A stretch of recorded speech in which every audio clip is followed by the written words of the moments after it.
Hello students, welcome to our YouTube channel Ashoka maths 2.0। अपन बात करने जा रहे हैं देखो क्लास 10th के चैप्टर नंबर फर्स्ट की, जिसमें अपन ने अभी तक 2 लेक्चर अपलोड कर दिए थे, जिसके अंदर अभी तक अपन ने बेसिक चीज़ें सीख ली थी और अभी भी थोड़ा सा अपना बेसिक पॉइंट रह गया है, तो उसको आज अपन क्लियर करते हैं। उसके बाद में अपन बुक के क्वेश्चंस को लेंगे, ठीक है। तो देखिए चालू करते हैं लेक्चर को। आगे की चीज़ क्या है अपने पास? Rational numbers. तो रेशनल नंबर्स क्या होती है? अपन देखो इनको हिंदी में बोलते हैं परिमेय संख्याएं। क्या बोलते हैं? परिमेय संख्याएं। तो जानते हैं कि भाई परिमेय संख्या क्या होती है कि a number that is in the form of p upon q. किसके रूप में होना चाहिए? पी अपॉन क्यू के रूप में होना चाहिए। ऐसी संख्याओं को क्या बोलते हैं अपन? परिमेय संख्याएं। और जहाँ पे पी और क्यू क्या है? अपने पी और क्यू क्या है अपने पास? इंटीजर्स है, ठीक है। तो क्यू का मान जीरो भी नहीं होना चाहिए अपने पास। क्यू का मान क्या नहीं होना चाहिए? जीरो, ठीक। जैसे एग्जाम्पल की बात करते हैं अपन, एग्जाम्पल 3/2। तो किसकी फॉर्म में? ये पी अपॉन क्यू की फॉर्म में है अपने पास। किसकी फॉर्म में है? पी अपॉन क्यू की फॉर्म में है, ठीक है। अगला एग्जाम्पल है जैसे -3/4। -3/4 तो ये भी किसकी फॉर्म में आ रहा है अपने पास? पी अपॉन क्यू की फॉर्म में आ रहा है। और क्यू की वैल्यू भी क्या है यहाँ पे? जीरो नहीं है। क्यू की वैल्यू भी क्या नहीं है? जीरो नहीं है। अगला एग्जाम्पल अपना 7। तो 7 भी क्या है? एक रेशनल नंबर है। क्यों? क्योंकि ये पी अपॉन क्यू की फॉर्म में दिख नहीं रहा है आपको कि अपने नीचे तो यहाँ पे कुछ है ही नहीं। लेकिन अपन जानते हैं भाई किसी भी संख्या के नीचे, किसी भी नंबर के नीचे जब कुछ नहीं होता है तो अपन क्या मानते हैं? उसके नीचे वन। क्या मानते हैं? वन। तो हर ये वन तो हर किसी संख्या के साथ रहता ही है, इसलिए ये भी क्या है? एक परिमेय संख्या है। ऐसे ही जीरो, जीरो भी क्या है? एक परिमेय संख्या है। तो जीरो भी क्या है? एक परिमेय संख्या, क्योंकि वन तो इसके नीचे भी है, ठीक है। आगे बात करते हैं अपन जैसे √4। √4 एक परिमेय संख्या है क्या? तो √4 भी एक परिमेय संख्या है, क्योंकि √4 की वैल्यू क्या होती है? अपन जानते हैं √4 की वैल्यू कितनी हो जाती है? 2। तो ये भी क्या है? एक रेशनल नंबर। और 2 के नीचे क्या मान सकते हैं अपन? 1, ठीक है। आगे बात करते हैं जैसे अपन 2.35। तो ये भी क्या है? एक परिमेय संख्या है, ठीक। तो आगे होगा इतना समझ में। आगे बढ़ते हैं, देखते हैं। आगे अपने पास में इरेशनल नंबर। आगे क्या है अपने पास में? इरेशनल नंबर, अपरिमेय संख्या। इनको क्या बोलते हैं अपन? अपरिमेय संख्याएं।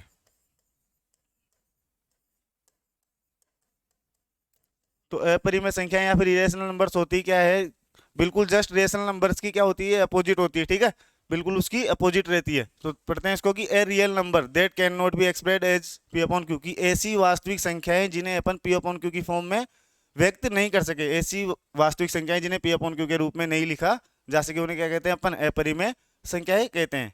एग्जाम्पल की बात करते हैं तो इसमें वे सभी एग्जाम्पल आ जाएंगे, जैसे रूट के अंदर वे संख्याएं आएंगी जिनका अपने को वर्गमूल पता नहीं हो, जिनका अपने को स्क्वायर रूट पता नहीं हो, उन सबको क्या बोलते हैं अपन? अपरिमेय संख्याएं बोलते हैं। या फिर ऐसी संख्याएं की जो डेसिमल के बाद में रुक नहीं रहा और एक टर्मिनेट नहीं हो, ठीक है। नॉन टर्मिनेटिंग डेसिमल वाली जो नंबर्स है वो भी किस में आ जाती है? अपरिमेय संख्याओं में आ जाती है, ठीक है। नेक्स्ट टॉपिक की बात करते हैं। अपना नेक्स्ट टॉपिक आएगा, नेक्स्ट टॉपिक अपना एचसीएफ और एलसीएम। एचसीएफ और एलसीएम देखो काफी इंपॉर्टेंट टॉपिक है बोर्ड के लिए। ये बोर्ड में यहाँ से 100% 3 मार्क्स का क्वेश्चन आता है यहाँ पे एचसीएफ और एलसीएम से। तो एचसीएफ क्या होता है? अपन सब जानते हैं भाई, अधिकतम उभयनिष्ठ गुणनखंड। इसकी फुल फॉर्म क्या होती है? Highest common factor. और एलसीएम क्या होता है? Lowest common multiple. Lowest common multiple, न्यूनतम उभयनिष्ठ गुणज, ठीक है। आगे बात करते हैं, देखो इनको फाइंड कैसे करते हैं। जैसे क्वेश्चन लेते हैं अपन, एक एग्जांपल ले रहे हैं कि find the LCM and HCF of 6 and 20। 6 and 20, ठीक है, by the prime factorisation method. किस मेथड से? प्राइम फैक्टराइजेशन मेथड की ये हेल्प लेके क्या करना है अपने को? इसकी एचसीएफ और एलसीएम को फाइंड करना है। अभाज्य गुणनखंड विधि द्वारा 6 और 20 का लेसे और में से ज्ञात करें। तो देखते हैं कैसे करते हैं। अपने को करना क्या है कि 6 के भी प्राइम फैक्टराइजेशन करने और किसके करने हैं? 20 के भी करने हैं। तो 6 के प्राइम फैक्टराइजेशन क्या क्या होंगे? आप सभी जानते हो, पिछली कक्षाओं में भी आप पढ़कर आ रखे होंगे। सबसे पहले 2 का डिवाइड करेंगे, कितने टाइम जाएगा? 3 टाइम। फिर किसका जाएगा? 3 का 1 टाइम। इसके बाद 20 में देखो, 20 में किसका जाएगा डिवाइड? 2 का कितने टाइम? 10 टाइम। इसके बाद 2 का कितने टाइम?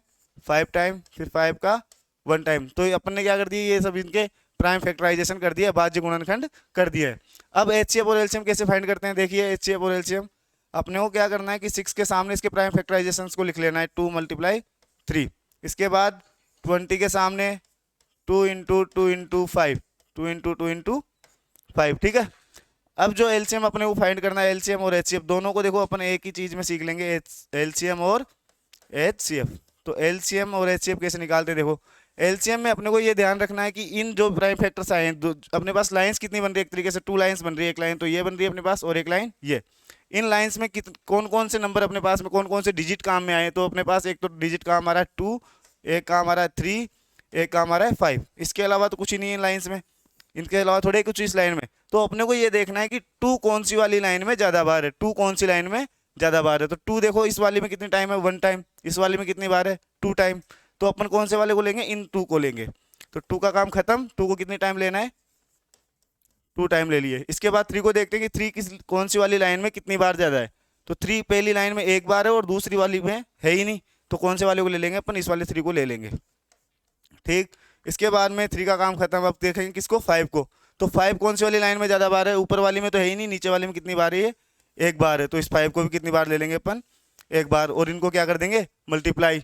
तो मल्टीप्लाई करते हैं, देखो 2 2 जा 4, 4 3 जा 12, 12 5 जा 60। तो इसका एलसीएम कितना आ गया अपने पास में, 60। एचसीएफ कैसे फाइंड करते हैं, इसका एचसीएफ फाइंड करने के लिए क्या करना होता है अपने को, इनके लिए कॉमन लेते हैं। देखो कॉमन लेते हैं, तो एचसीएफ में क्या करते हैं, कॉमन लेते हैं। एक बार मैं इसको इरेज कर देता हूँ। एलसीएम एचसीएफ में क्या करना पड़ेगा, अपने को कॉमन लेना है कि जैसे 2 कॉमन आ रहा है दोनों में से, और कुछ कॉमन है क्या इन दो में, और कुछ भी कॉमन नहीं है, तो इसका एचसीएफ कितना आ जाएगा अपने पास, तो इसका एचसीएफ आ जाएगा। और ये अपना क्या हो जाएगा, एचसीएफ। इसके आगे की जो भी अपने क्लासेज आएगी अपन उसमें अब करेंगे बुक के क्वेश्चंस के सभी क्वेश्चंस को सोल्व, एक्सरसाइज 1.1 एंड 1.2 को। ठीक है, थैंक यू।